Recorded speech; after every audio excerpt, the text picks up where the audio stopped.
Halo, perkenalkan nama lengkap saya Ana Anselmi Lipatlein, NIM 2201060043, kelas B. Di sini saya akan menjelaskan materi kesetimbangan kimia tentang termodinamika pencampuran larutan ideal dan hukum Henry, hukum distribusi Nernst, dan sifat koligatif larutan.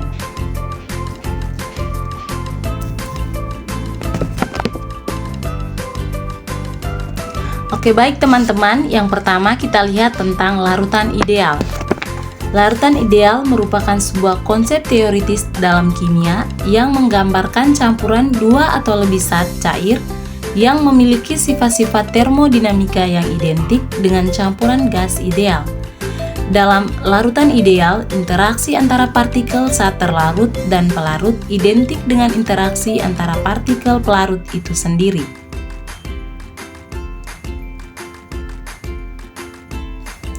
Yang berikut kita lihat tentang sifat-sifat larutan ideal. Ada beberapa sifat-sifat larutan ideal, antara lain yang pertama, partikel saat terlarut dan partikel pelarut tersusun sembarang. Tidak ada pemisahan atau pengelompokan partikel berdasarkan jenisnya. Yang kedua, tekanan uap larutan ideal adalah jumlah fraksional dari tekanan uap murni masing-masing komponen.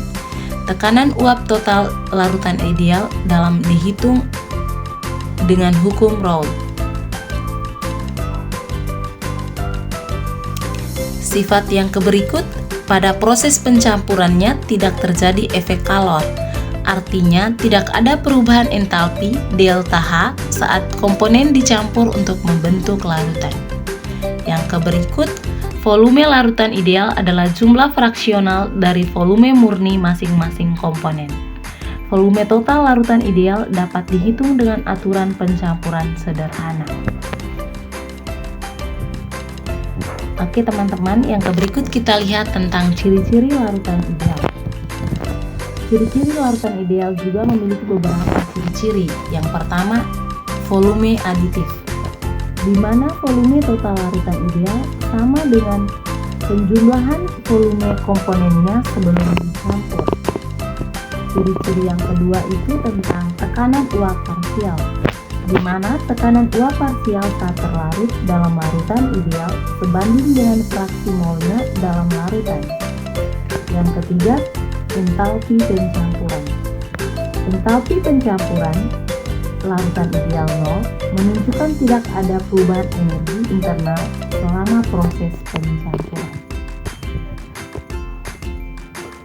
Yang berikut, sifat koligatif larutan.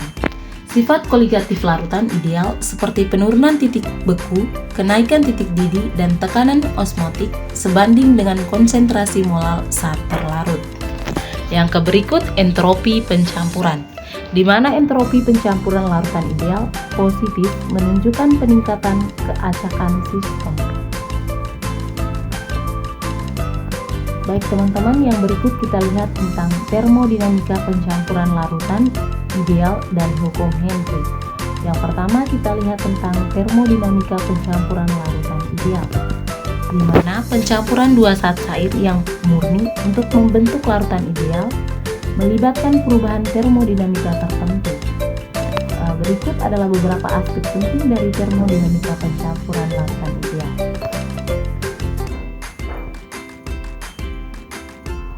Yang pertama, entalpi pencampuran atau delta H campur, di mana entalpi pencampuran atau delta H campur adalah perubahan entalpi yang terjadi saat dua zat cair murni dicampur untuk membentuk larutan ideal.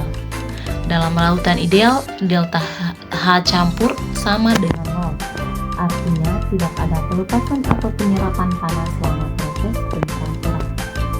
Yang kedua, entropi pencampuran atau delta S campur, di mana entropi pencampuran atau delta S campur adalah perubahan entropi yang terjadi saat dua zat cair murni dicampur untuk membentuk larutan ideal. Dalam larutan ideal, delta S campur selalu positif. Hal ini karena proses pencampuran meningkatkan keacakan dan ketidakteraturan sistem.